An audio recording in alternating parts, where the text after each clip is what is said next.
Grace. ఈరోజు దేవుడు కృపగల సంవత్సరముగా మనకి ఇంకొక సంవత్సరాన్ని దేవుడు ఇచ్చి ఉన్నాడు.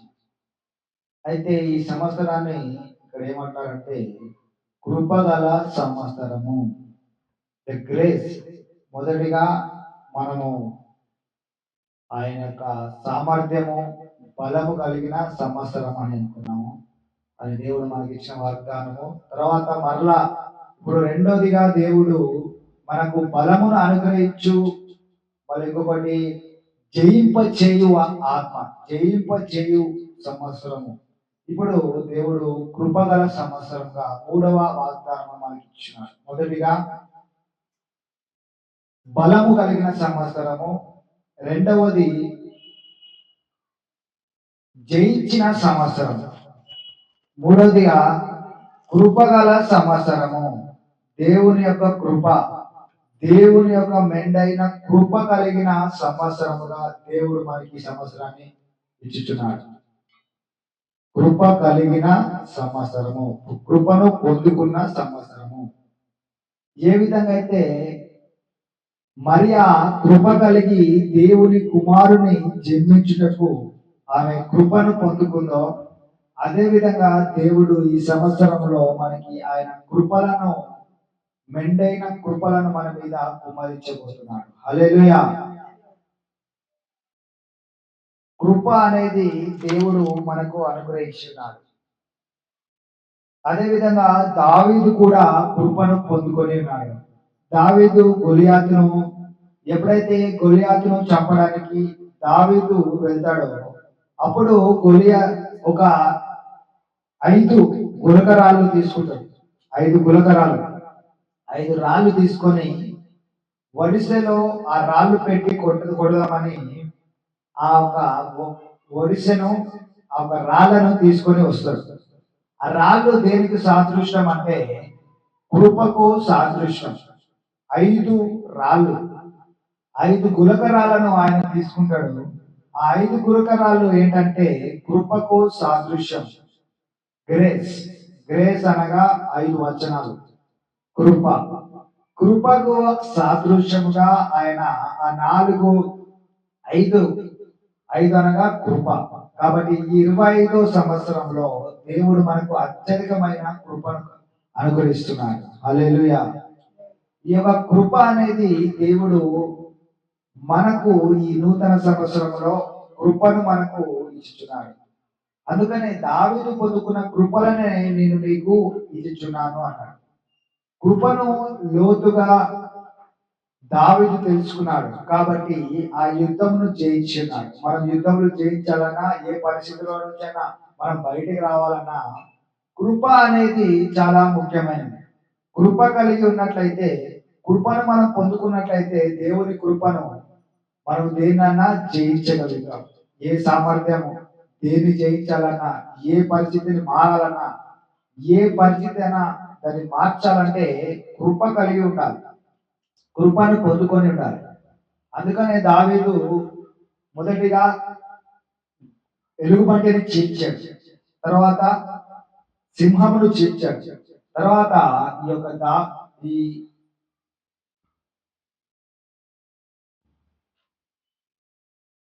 ఎవరిని చీల్చాడు? గొలియాతును కూడా జయించాడు. హల్లెలూయా. ఫస్ట్ సింహమును, తర్వాత ఈ గుడ్డెలుగును, తర్వాత ఈ గొలియాతును. హల్లెలూయా. ఎందుకంటే ఆయన కృపను తెలుసుకున్నాడట. ఈ సంవత్సరం మనకి కృపగల సంవత్సరం. హల్లెలూయా. కన్యక గర్భవతి అయి కుమారుని కనును అని దూత ఎప్పుడైతే మేరీ దగ్గరికి వచ్చినప్పుడు ఏమంటది? నీవు దయాప్రాప్తురాలు, నీకు శుభము కలుగును గాక, నీవు దయాప్రాప్తురాలు. దయాప్రాప్తురాలు అనగా కృపను పొందుకున్న వారన్నట్టు. అయితే ఆ సంవత్సరంలో కృపను దేవుడు ఎవరికి ఇచ్చాడంటే మరియాకి ఇచ్చింది. మరియాకి ఎప్పుడైతే కృపను అనుగ్రహించిందో అప్పుడు ఆమె గర్భవతి అయి కుమారుని కనింది. కుమారుని పేరు యేసుక్రీస్తు. యేసుక్రీస్తు అనగా ఆయన రక్షకుడు, అభిషక్తుడు అని అంటారు. మళ్ళీ అదే వచనంలో యోహాను సువార్త 1:12 ఏం రాయబడిందంటే ఆయన కృపామయుడు. ఆయన కృపామయుడు. ఆయన కృపగా మన మధ్యలో జన్మించి ఉన్నాడు. ధర్మశాస్త్రము మోషే ద్వారా వచ్చింది, కానీ కృపయు సత్యములు మనకు యేసు ప్రభు వారి ద్వారానే వచ్చి ఉన్నాయి. హల్లెలూయా. అయితే కృప ఎక్కడి నుంచి వచ్చిందంటే యేసు దగ్గర నుంచి వచ్చింది. కృప ఎక్కడి నుంచి వచ్చిందంటే యేసు ద్వారానే వచ్చింది. 1:12-13. తను ఎందరు అంగీకరించిరో వారి అందరికీ, అనగా తన నామములందు విశ్వాసం ఉంచిన వారికి దేవుని పిల్లలగుటకు ఆయన అధికారం అనుగ్రహించాను. 13 14 ఆ వాక్యము శరీరధారి అయి కృపా సత్య సంపూర్ణుడుగా మన మధ్య నివసించను. హల్లెలూయా. వలన కలిగిన అద్వితీయ కుమారుని మహిమ వలె మనము ఆయన మహిమను కనుగొంటిమి. హల్లెలూయా. హల్లెలూయా. అంటే కృపా సత్య సంపూర్ణుడుగా ఆయన మన మధ్యలోకి వచ్చినాడు. హల్లెలూయా. యేసయ్య ఏ విధంగా వచ్చిందంటే కృపా సత్య సంపూర్ణుడిగా ఈ భూమికి వచ్చినాడు. అయితే ఈ సంవత్సరము దేవుడు మనకు కృపలను అనుగ్రహిస్తున్నాడు. కృపా సత్య సంపూర్ణుడిగా ఆయన మన మధ్యలో జన్మించినాడు. అందుకే ఆయన ఎవరు? కృపామయుడు. కాబట్టి ఆ కృపను మనం ఎప్పుడైతే పొందుకుంటామో, ఎప్పుడైతే ఎరిగి ఉంటామో, దావీదు 5 గులకరాలు తీసుకుండు. ఎందుకు 5 గులకరాలు తీసుకోడు? కృప అంటే GRACE, GRACE, గ్రేస్. కృప. కృప అంటే 5 వచనాలు. 5 అనగా దావీదు 5 గులకరాలు తీసుకుని 5 గులకరాలు తీసుకొని ఒక దాంతో ఒడిశలో పెట్టి ఎవరిని కొట్టిండు? గొలియాతును కొట్టిండు. గొలియాతును కొట్టినప్పుడు గొలియాతు ఒకటే దెబ్బతో పడిపోయింది. అంటే ఇప్పుడు దావీదు ఏం పట్టుకున్నాడు? కృపను పట్టుకున్నాడు. హల్లెలూయా. ఎవరు పట్టుకున్నట్ట? కృపను పట్టుకోడు. కృపను పట్టుకున్నప్పుడు ఆయన జయించింది. హల్లెలూయా. బైబిల్ కృపను పట్టుకొని ఉండాలి. అందుకే మనము, ఎందుకంటే దావీదు జయించిండు. దావీదు ఏ విధంగా అయితే కృపను పట్టుకున్నాడో అదే విధంగా మనకు కూడా ఈ సంవత్సరము దేవుడు దూరం అంటే కృపను కలిగినప్పుడు మనం కృపనే పట్టుకోవాలి. దావీదు ఏం పెట్టుకుంటూ 5 అనగా కృప. 25వ సంవత్సరం 25వ సంవత్సరం అనగా కృప. ఈ కృపను ఏ విధంగా అయితే దావీదు పట్టుకున్నాడో అందుకనే అంటాడు, దావీదుకు ఇచ్చిన కృపలను నేను మీకు అనుగ్రహిస్తున్నాను. హల్లెలూయా. దావీదు పొందుకున్న కృపలను, దావీదుకు నేను ఏదైతే కృపను ఇచ్చినానో ఆ కృపను నేను మీకు ఇచ్చుచున్నాను. ఈ సంవత్సరము మనకి మూడోదిగా కృప కలిగిన సంవత్సరము. మొదటిగా బలము కలిగిన సంవత్సరము. రెండవది జయము కలిగిన సంవత్సరము. మూడోది కృపగల సంవత్సరము. హల్లెలూయా. అపోస్తుల కార్యములు 4:33.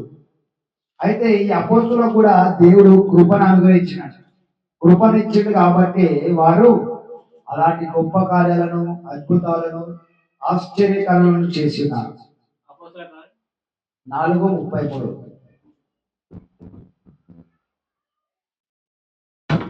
ఇదిగాక అపోస్తులు బహుబలముగా ప్రభువైన యేసు పునరుత్థానమును గూర్చి సాక్ష్యమిచ్చిరి. దైవ కృప అందరి యందు అధికముగా ఉండెను. హల్లెలూయా. హల్లెలూయా. దైవ కృప అందరి యందు అధికముగా ఉండెను. అధికమైన కృప ఉందంట అక్కడ. హల్లెలూయా. 4:33.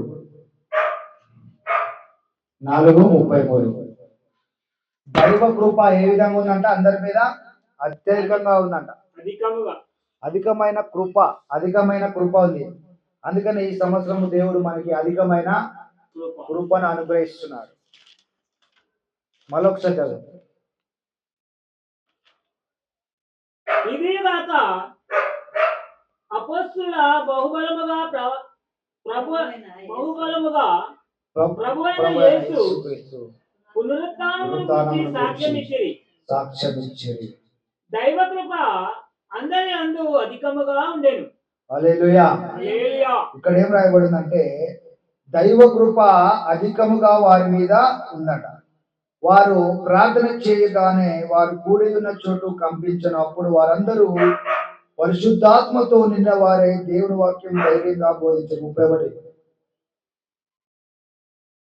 వారు ప్రార్థన చేయగానే వారు కూడి ఉన్న చోటు కనిపించను. అప్పుడు వారందరూ పరిశుద్ధాత్మతో నిండిన వారై దేవుని వాక్యమును ధైర్యముగా బోధించిరి.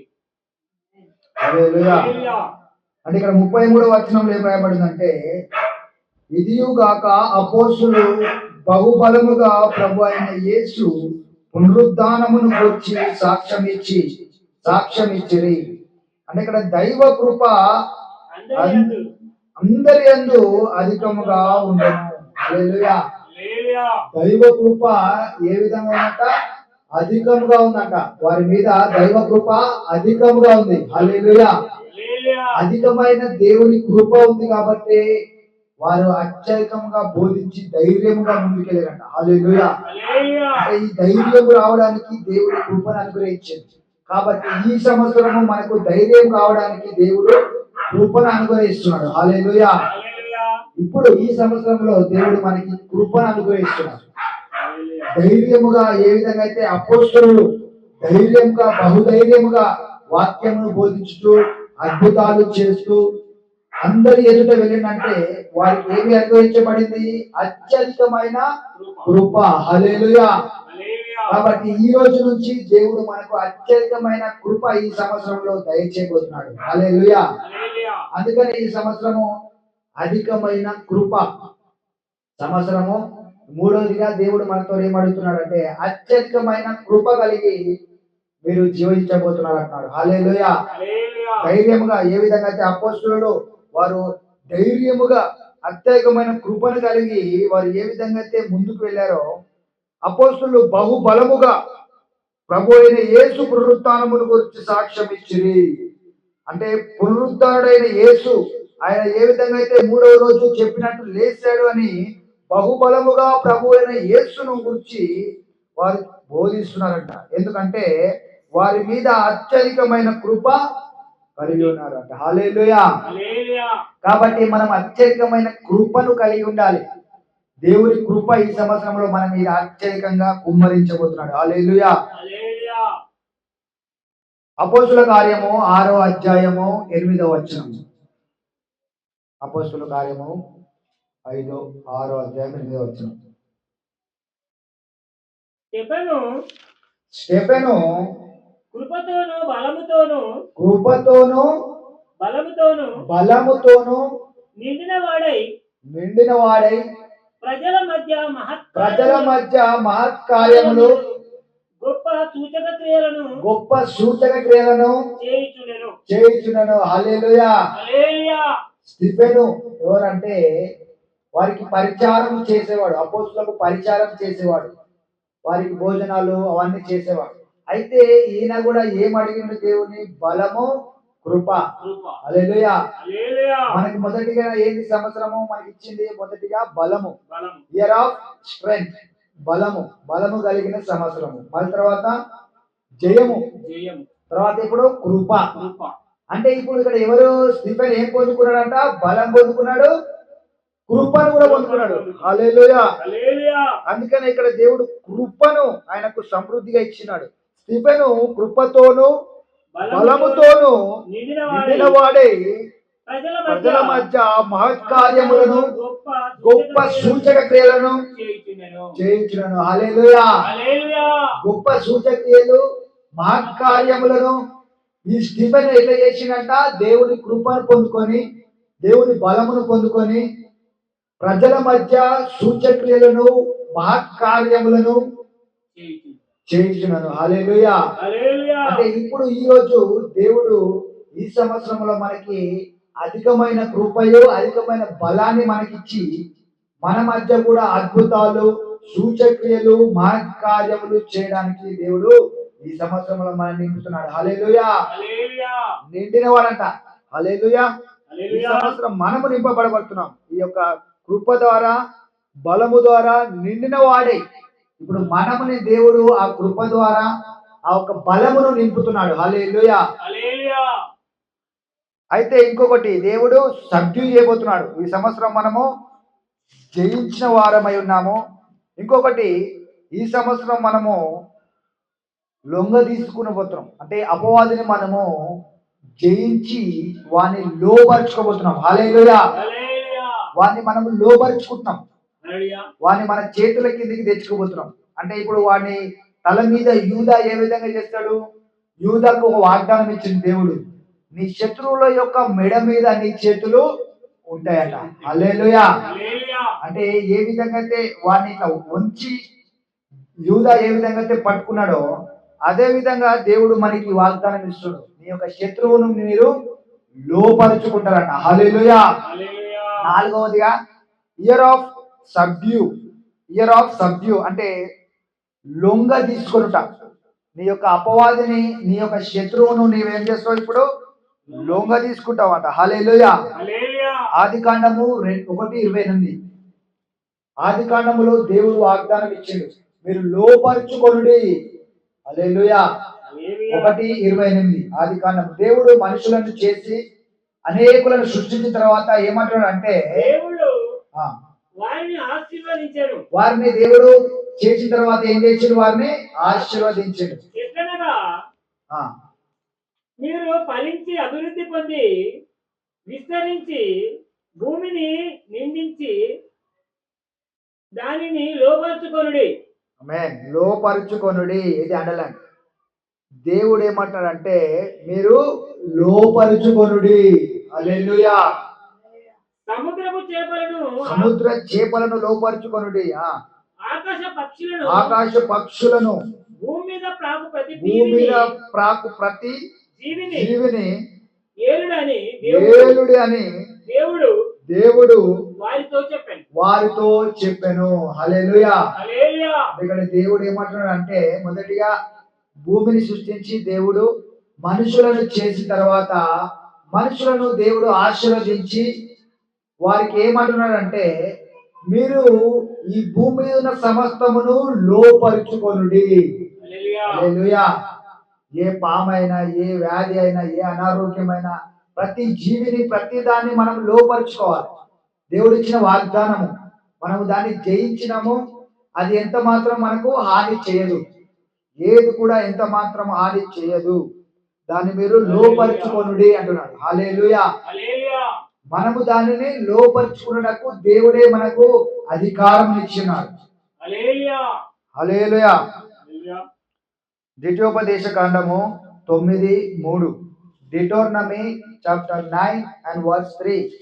ఇంకా దేవుడు ఏ విధంగా మనల్ని లోపరుచుకోవాలి, ఈ రాజ్యాలను, ఈ దేశాన్ని, ఈ యొక్క ప్రతి సమస్యను, ప్రతి విధమైన వాటి మీద మనము ఆధిపత్యం కలిగి ఉండాలంటున్నాడు దేవుడు. అధికారము కలిగి ఉండాలి. వాటి మీద మనము యజమానులమై మనము ఏలాలంటున్నాడు దేవుడు. 9:3 ద్వితీయోపదేశ కాండము 9:3. కాబట్టి మీ దేవుడైన యెహోవా నీ దేవుడైన యెహోవా తానే దహించు అగ్ని వలె నీ ముందర దాటిపోవచ్చున్నాడని నేడు నీవు తెలుసుకొనుము. ఆయన వారిని నశింపజేసి నీ ఎదుట వారిని కూలదోయును. హల్లెలూయా. హల్లెలూయా. యెహోవా నీతో చెప్పినట్లు నీవు వారిని వెళ్ళగొట్టి వేగమే వారిని నశింపజేసెదవు. 4వ వచనం కూడా. నీ దేవుడైన యెహోవా నీ ఎదుట నుండి వారిని తోలివేసిన తరువాత నేను ఈ దేశమును స్వాధీనపరచుకున్నట్లుగా స్వాధీనపరచుకోమంటున్నాడు. స్వాధీనపరచుకున్నట్లుగా యెహోవా నా నీతిని బట్టి నన్ను ప్రవేశపెట్టనని అనుకొనవద్దు. హల్లెలూయా. అంటే ఇక్కడ స్వాధీనపరచుకోమంటున్నాడు, దేశమును స్వాధీనపరచుకోమంటున్నాడు. 3వ వచనంలో ఏం రాయబడిందంటే యెహోవా తానే దహించు అగ్ని వలె నీ ముందర దాటి పోతున్నాడని నేడు నేడు నీవు తెలుసుకొనుము. ఆమేన్. హల్లెలూయా, ఆమేన్. వారిని నీ ఎదుట క్రూలదోయును. అంటే ఇప్పుడు దేవుడు ఏమంటాడంటే ప్రతి సమస్యను, నీ ముందున్న ప్రతి ఆటంకాన్ని, దాని అన్నిటిని నేను జయించి వాటి మీద మీకు ఆధిపత్యం ఇవ్వబోతున్నాను. వాటి మీద నేను జయించబోతున్నాను. ఏ అనారోగ్యమైనా, ఏ వ్యాధి అయినా సరే దానిని మీరు జయించి లోపరుచుకోబోతున్నారు అంటున్నాడు. హల్లెలూయా. హల్లెలూయా. ఈ సంవత్సరము జయించబోతున్నాం. సబ్డ్యూ అంటే మనము వాటి మీద ఆధిపత్యము కలిగి ఉంటాం. హల్లెలూయా. హల్లెలూయా. 2వ సమూయేలు 22:40.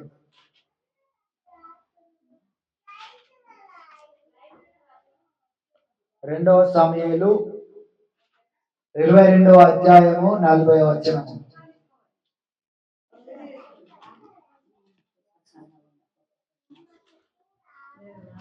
అన్నం పెట్టి కదా కుక్కకి.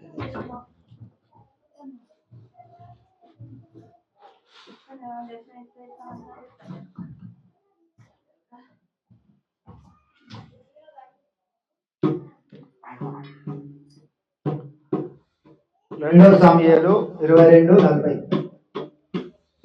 2వ సమూయేలు 22:40.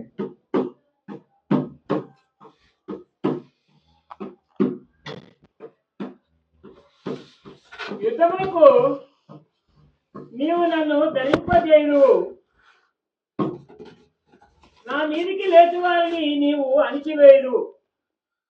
హల్లెలూయా. హల్లెలూయా. యుద్ధమునకు బలము నీవు నన్ను ధరింపజేయుదువు. బలమును ధరింపచేయువాడవు నీవే.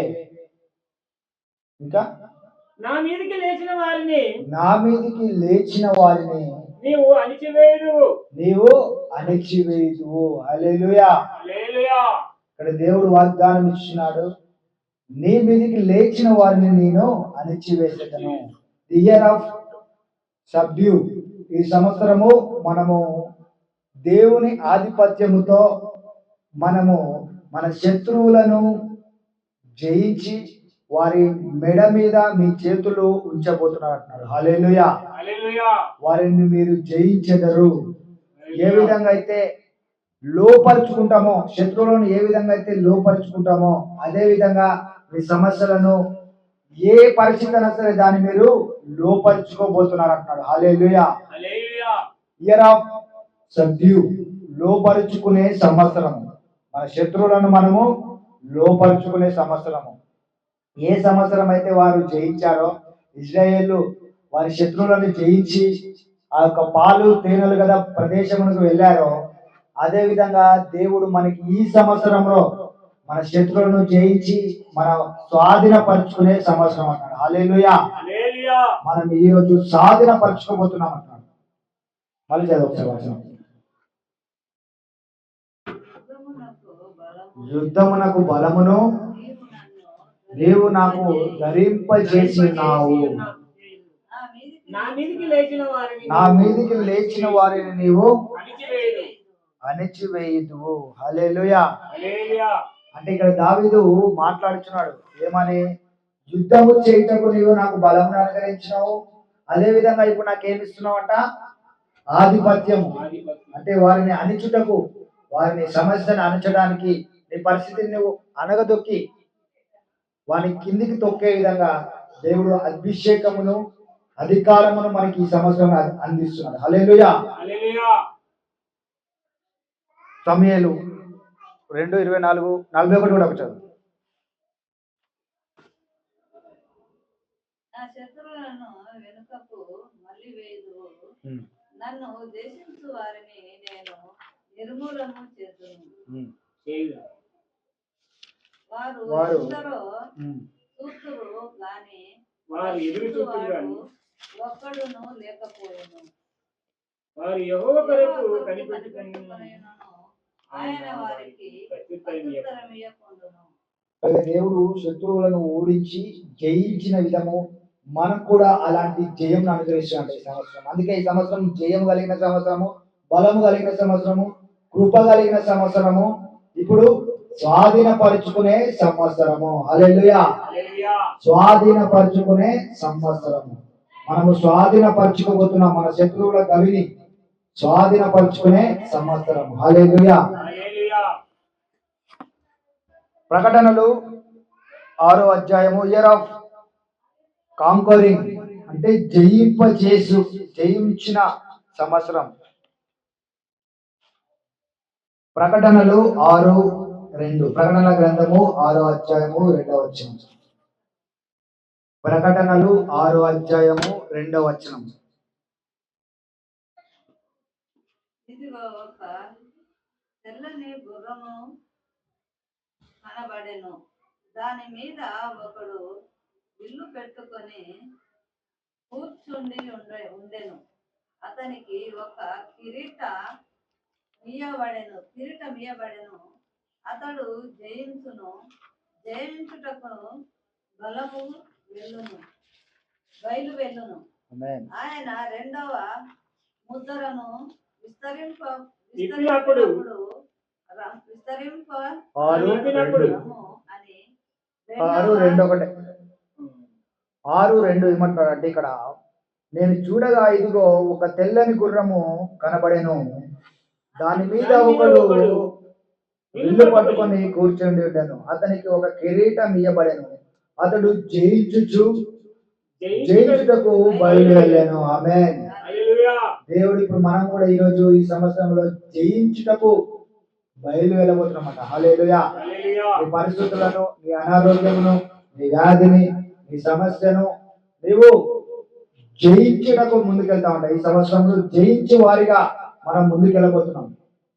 ఏ సమస్య అయితే నువ్వు జయించలేదో, ఎన్ని సంవత్సరాలుగా అనారోగ్యము, వ్యాధి ఏదైతే జయించలేదో, ఈ రోజు నుంచి అతడు జయించుటకు బయలు వెళ్ళాను. హల్లెలూయా. హల్లెలూయా. సమస్య వచ్చినప్పుడు నేను జయిస్తున్నాను, ఈ సంవత్సరం నేను జయించుటకే నన్ను దేవుడు ఈ సంవత్సరంలోకి అడుగు పెట్టనిచ్చాడు. హల్లెలూయా. హల్లెలూయా. కాబట్టి నేను జయిస్తాను అనే ఒక జయింపుతో మనం ముందుకెళ్ళాలి. అందుకే ఇక్కడ అన్నాడు, అతడు జయించుటకు బయలు వెళ్ళెను. హల్లెలూయా. ఈ రోజు నుంచి మనం కూడా జయించు వారమై బయలు వెళ్ళబోతున్నాం. హల్లెలూయా. హల్లెలూయా. నీ సమస్యలో జయించటమే తప్ప ఓటమి చూసిండు ఎప్పుడైనా యేసయ్య? చూడలే. ఓటమి ఎరగని దేవుడు. ఓటమి ఎప్పుడు ఏ యుద్ధము చేసినా ఆయన ఓడిపోలేదు. కాబట్టి మనము కూడా ఆయన వల్లే జయించుటకు ఈ సంవత్సరంలోకి వచ్చినామట. ఈ ఇయర్ జయించు సంవత్సరం. ద్వితీయోపదేశకాండము 28:7-27. 28వ అధ్యాయము 7వ వచనము. ద్వితీయోపదేశకాండము, డిటోర్నమీ 28:7. ద్వితీయోపదేశకాండము 28వ అధ్యాయము 7వ వచనము.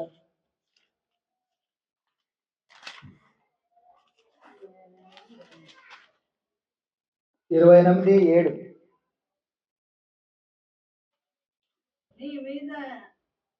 నీ మీద పడు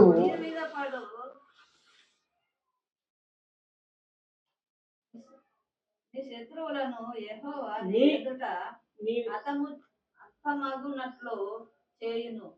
వారొక్క త్రోవను నీ మీదికి బయలుదేరి వచ్చిన ఏడు త్రోవల నీ ఎద్ద నుండి పారిపోవుదురు. ఆమేన్. ఆమేన్. హల్లెలూయా. హల్లెలూయా. నీ మీద పడు నీ శత్రువులను యెహోవా నీ ఎదుట హతమగునట్లు చేయును. హతమగునట్లు చేయును. వారొక త్రోవను నీ మీదికి బయలుదేరి వచ్చి ఏడు త్రోవల నీ ఎదుట నుండి పారిపోను. హల్లెలూయా. హల్లెలూయా. అంటే శత్రువులు ఎక్కువ వచ్చిరంటే వారిని చూసి 7 త్రోవలు పారిపోతారంట. హల్లెలూయా. హల్లెలూయా. చాలా కళలు వస్తున్నాయి, నాకు ఇవి వస్తున్నాయి, అపవాది కళలు వస్తున్నాయి, చెడు కళలు వస్తున్నాయి, ఎవరో తరుముతున్నట్టు వస్తుంది, ఇవన్నీ వస్తున్నాయి అని మనం అనుకుంటాం. కానీ ఈ సంవత్సరంలో దేవుడు మనకు బలాన్ని అనుగ్రహించి వారు మనల్ని చూసి భయపడే విధంగా అపవాది తంత్రాలన్నీ లయము చేసి వారందరూ ఏడు ఏడు రూట్లో పారిపోతారంట. హల్లెలూయా. హల్లెలూయా.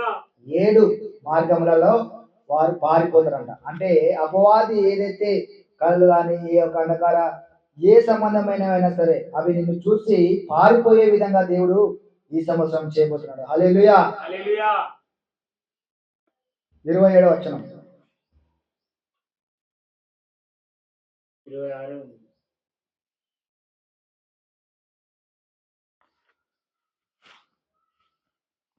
ఇయర్ ఆఫ్ విక్టరీ అయిపోయింది కదా, చదివినాం కదా. ఇప్పుడు 7వ వచనం చదువుకున్నాం కదా. మనం ఇప్పుడు ఆధిపత్యము ఆది కాండము 1:26-28. దేవుడు మనల్ని జయించు వారిగా ఏ సంవత్సరంలో మనల్ని ఆధీనపరుచుకునే విధంగా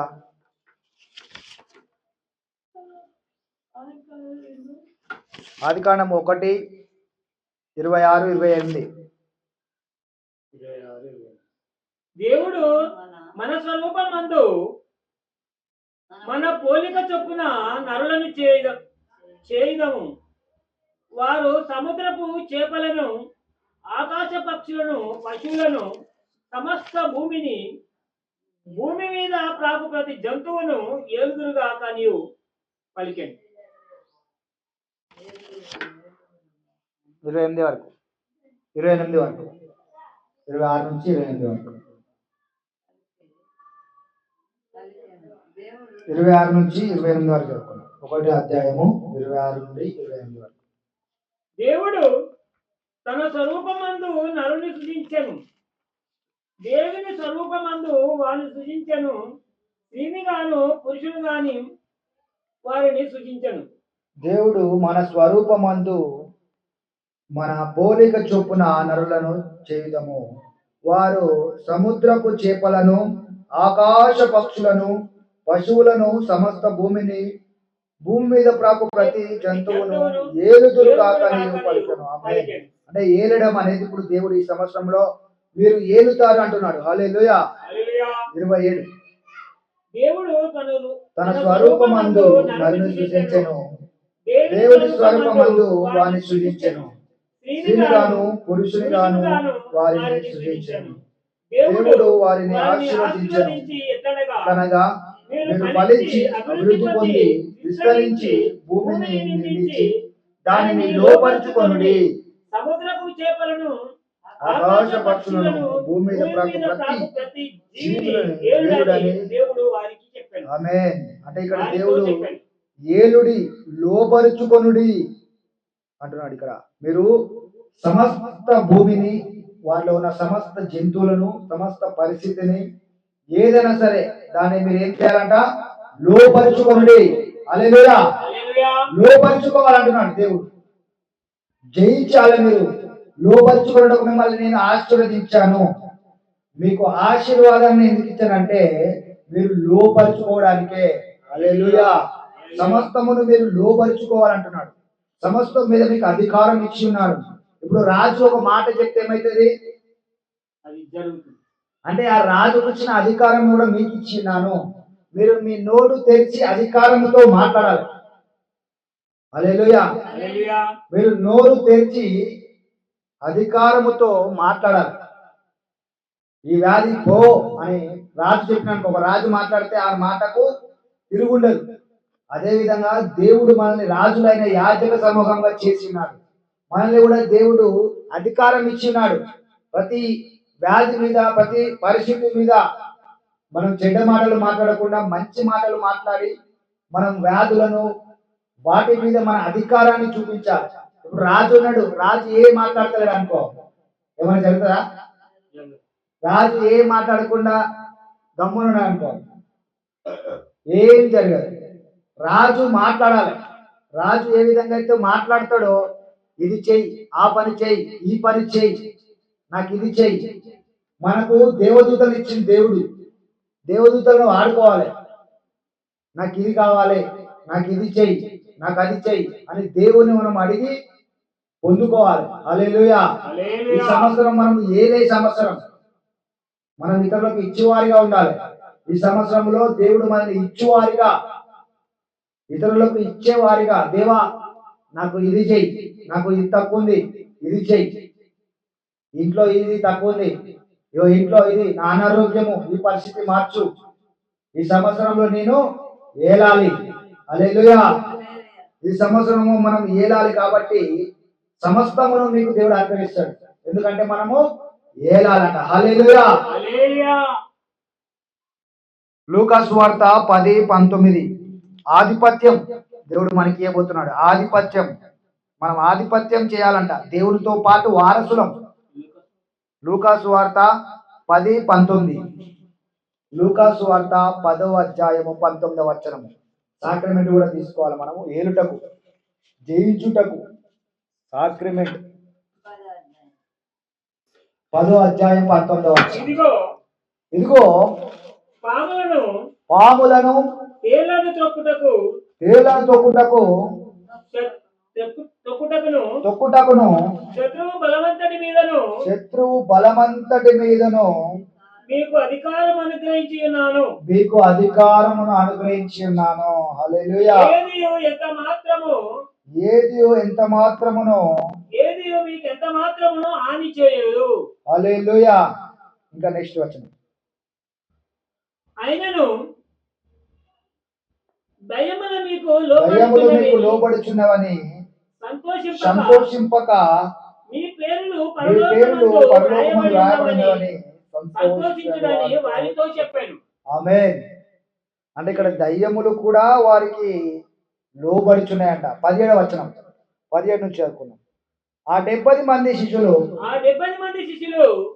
సంతోషముతో తిరిగి వచ్చి ప్రభువా దయ్యములు కూడా నీ నామము వలన మాకు లోబడుచున్నవని చెప్పగా ఆయన సాతాను మెరుపు వలె ఆకాశం నుండి పడుట చూచితిని.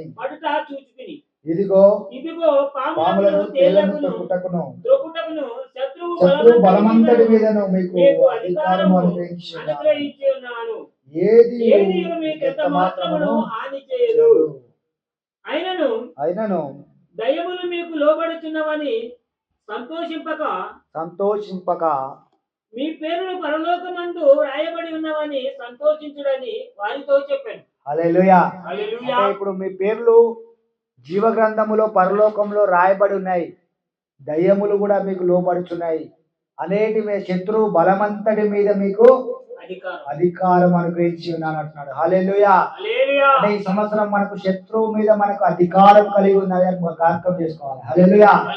అంటే వాడు నన్ను అటాక్ చేస్తున్నాడు, నన్ను కళ్ళు అటాక్ అవుతుంది, ఇది అటాక్ అవుతుంది, ఇది అటాక్ అవుతుంది, ఈ రోజుల నీవే శత్రువుకు భయపడాలట. నీవు శత్రువు చూసి నిన్ను భయపడ, నిన్ను చూసి శత్రువు భయపడాలి. హల్లెలూయా. ఈ సంవత్సరంలో దేవుడు ఏమంటాడంటే వాడు 7 మార్గంలో పారిపోతాడంట. ఒక్క మార్గంలో వచ్చి 7 మార్గంలో వాడు పారిపోతాడు. హల్లెలూయా. అలాంటి ఆధిపత్యమును నీకు అనుగ్రహించున్నాడు. శత్రువు బలమంతటి మీద నీకు అధికారం అనుగ్రహించున్నాడు. హల్లెలూయా.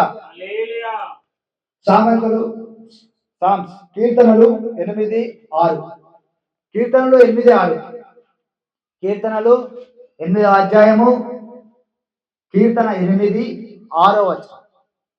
కీర్తన 8 సామ్స్ 8:6 దేవుడు మనకు ఆధిపత్యాన్ని అనుగ్రహించున్నాడు. నీ చేతి పనుల మీద వానికి అధికారం ఇచ్చి ఉన్నాను. వారికి ఎవరికి? నరునికి, మనకి. నీ చేతి పనుల మీద వానికి అధికారం ఇచ్చి ఉన్నావు. గొర్రెలన్నిటిని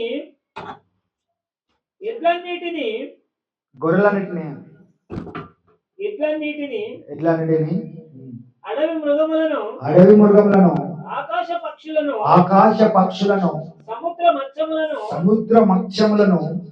సముద్ర మార్గములో సంచరించు వాటన్నిటిని వాని పాదముల క్రింద ఎవరో నరులు నీవు ఉంచి ఉన్నావు. హల్లెలూయా. అంటే ఎవరి పాదముల? మన పాదముల మీద, మన పాదముల కింద సమస్తమును అణిచి ఉన్నాడట. హల్లెలూయా. హల్లెలూయా. అంటే వారి శత్రువుని మన పాదముల కింద అణిచి ఉంచిందట. హల్లెలూయా. హల్లెలూయా. అంటే నీవు వాడిని ఎప్పుడైతే చూసినట్టు, ఎప్పుడైతే వాడికి ఏమన్నా కళలు కానీ ఏమైనా చూపించినప్పుడు మనం వాని గతి ఏంటంట, మన కాదల కింద ఉన్నాడట. హల్లెలూయా. హల్లెలూయా. వాడి శత్రువు మన పాదముల కింద ఉన్నాడు. దేవుడు సమస్తమును మన పాదముల కింద ఉంచున్నాడట. హల్లెలూయా. హల్లెలూయా. రోమీయులకు రాసిన పత్రిక 6:14. ఇంకా 2 వచనాలు ఉన్నాయి. తర్వాత సాక్రమెంట్ తీసుకుందాం, తర్వాత వాగ్దానములు తీసుకుందాం. దేవుడు ఇచ్చిన వాగ్దానములు ఈ సంవత్సరంలో మీరు కృపకే కానీ ధర్మశాస్త్రమునకు లోనైన వారు కారు. హల్లెలూయా. హల్లెలూయా. అంటే మీరు ధర్మశాస్త్రం కింద లేరు కానీ కృప కిందనే ఉన్నారు అంటున్నాడు. అంటే కనుక పాపము మీ మీద ప్రభుత్వము చేయదు. పాపము మీ మీద ప్రభుత్వము చేయదు. అంటే ఇప్పుడు ప్రభుత్వం ఎవరు చేయాలి? నువ్వు చేయాలా? అది చేస్తుందా? పాపము నీ మీద ప్రభుత్వం చేస్తుందా? నీవే దాని మీద ప్రభుత్వం చేస్తావా? మనమే పాపాన్ని మీద ప్రభుత్వం. అంటే నీవు అది లోబడి, నీకు లోబడి ఉండాలి అంతే అది. హల్లెలూయా. హల్లెలూయా. ఎందుకంటే మీరు ధర్మశాస్త్రం కింద లేరు కానీ కృప కిందనే ఉన్నారు కాబట్టి ధర్మశాస్త్రము విధమైన శిక్షలు వాటి అన్నిటినీ మీ మీద పనిచేయడానికి వీల్లేదు. హల్లెలూయా. కారు. హల్లెలూయా. హల్లెలూయా. ప్రభుత్వము చేయదు. మీ మీద ఏదైనా ప్రభుత్వం చేస్తుంది అనుకో, వ్యాధి అని సమస్యలు కానీ మీ మీద ప్రభుత్వం చేస్తున్నప్పుడు నీవు జ్ఞాపకం చేసుకోవాల్సింది ఏంటి? నేను కృప కిందనే ఉన్నాను. హల్లెలూయా. నేను ధర్మశాస్త్రం కింద లేను. నీవు ప్రభుత్వం చేయడానికి వ్యాధితో మాట్లాడాలి, మనం అనారోగ్యంతో మాట్లాడాలి, మన పరిస్థితులతో మాట్లాడాలి, ఈ సమస్యతో మాట్లాడాలి, ఈ అప్పుతో మాట్లాడాలి. నీవు నా మీద ప్రభుత్వం చేయడానికి కాదు, నేను నీ మీద ప్రభుత్వం చేయడానికి. యేసయ్య ఒక చెట్టుతో మాట్లాడతాడు తెలుసా? యేసయ్య చెట్టుతో మాట్లాడతాడు. అప్పుడు అందరూ అనుకోవచ్చు, చెట్టుతో ఎందుకు మాట్లాడుతున్నాడు ఈ పరిస్థితులతో? యేసయ్య తుఫాన్తో మాట్లాడతాడు. తుఫాను నిమ్మలంగా అన్నప్పుడు అది ఏమవుతుంది? నిమ్మలమైంది. కుష్టి రోగి వచ్చినప్పుడు యేసయ్య కుష్టి రోగి నుంచి ఏమంటాడు? నీవు శుద్ధుడవు అయినవు అంటాడు. కాళ్ళు లేని వారి దగ్గరికి వచ్చినప్పుడు ఆయన కాళ్ళతో ఇట్లా పట్టుకొని నీవు నడక పొందుకున్నావు అంటాడు. అంటే ఆయన దేంతో మాట్లాడుతున్నాడు? సమస్యతోటి, ఆ ఒక పరిస్థితితోటి, ఆ చెట్టుతోటి, ఆ యొక్క అనారోగ్యంతో.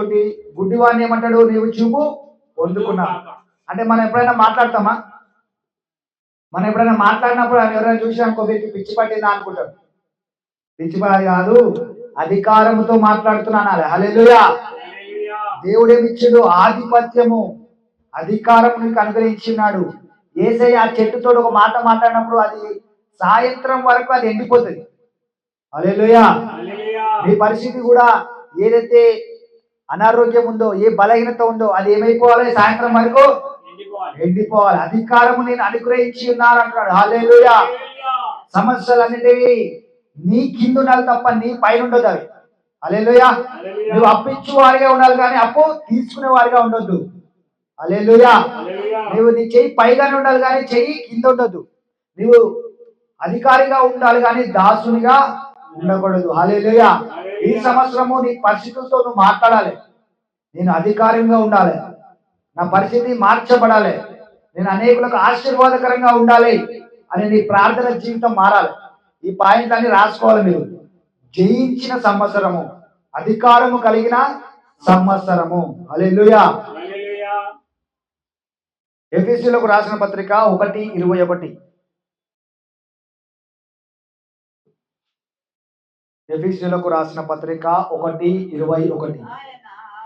ఆయన బలాతిశయము చేత క్రీస్తును మృతులలో నుండి లేపి సమస్తమైన ఆధిపత్యము, ఇది ఆధిపత్యము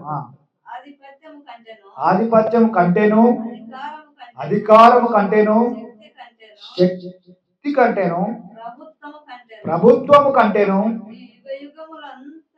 ఈ యుగయుగమంతా మాత్రమే కాక, ఈ యుగంలో మాత్రమే కాక రాబో యుగములలో రాబో యుగమందును పేరు పొందిన ప్రతి నామము కంటేను ప్రతి నామము కంటేను ఎంతో హెచ్చుగా ఎంతో హెచ్చుగా పరలోకమందు పరలోకమందు ఆయనను ఆయనను తన కుడి పార్శ్వం మీద తన కుడి పార్శ్వమున కొని ఉన్నాడు.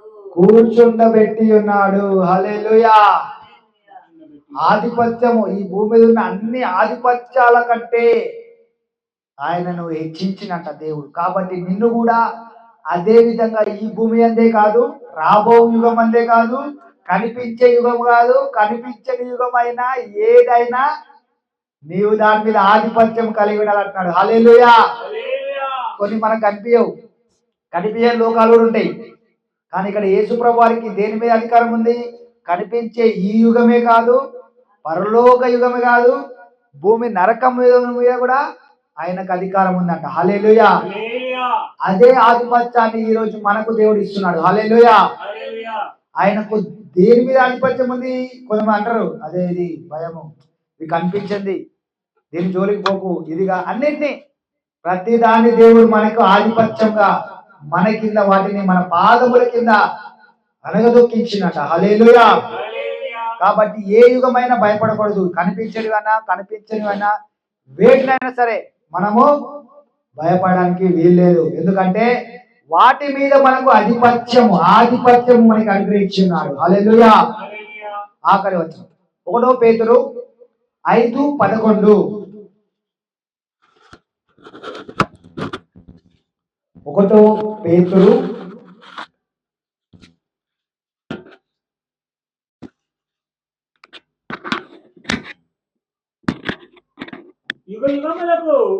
యుగ యుగములకంట. ఇక్కడ అంట ఒక యుగములకు ఒకటిసారి కాదు, దేవుడు ఇచ్చేది ఎప్పుడు వరకు ఇస్తాడు ఆధిపత్యము. ఈ ఆధిపత్యము దేవుడు మనకి ఒకరోజు ఇచ్చి తీసేసాడా? యుగ యుగములకు అది ఎప్పటికీ ఉండిపోతుందంట. నువ్వు వాడాలి దాన్ని. యుగ యుగములకు ప్రభావమయములకు కలుగును గాక. ఆమేన్. యుగ యుగములకు ఆయనకు ప్రభావములు మహిమ కలుగును గాక.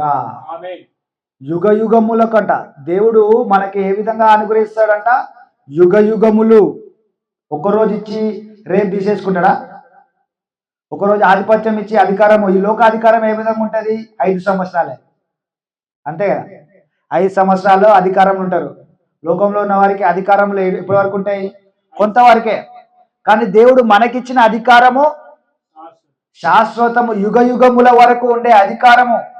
నీ మాట ఒక ఆధిపత్యము, నీ మాట ఒక శాసనము.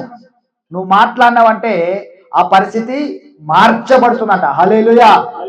అందుకంటే నమ్ముట నీ వలమైతే నమ్ము వారికి సమస్తము సాధ్యమే. సమస్తమా కొంచెమేనా? సమస్తము అంటే నీ సమస్తములో నీవేం చేయాలి? మాట్లాడాలి. నీ ఆధిపత్యమును, నీ అధికారమును నీవేం చేయాలి? చూపించాలి. హల్లెలూయా. నీ ఆధిపత్యాన్ని ఈ రోజు నుంచి నీవు చూపించుదుగాక. ఆమేన్. ఆమేన్.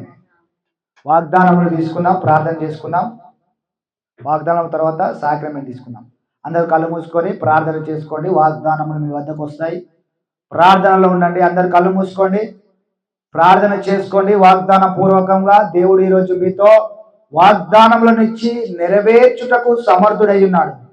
దేవుడు ఈరోజు మనకు వాగ్దానములు ఇచ్చి, అవి ఒకరోజు వాగ్దానములు కావు, అవి యుగ యుగములు ఉండే వాగ్దానములను మనకి ఇచ్చి ఉన్నాడు. Thank you lord Yesayya.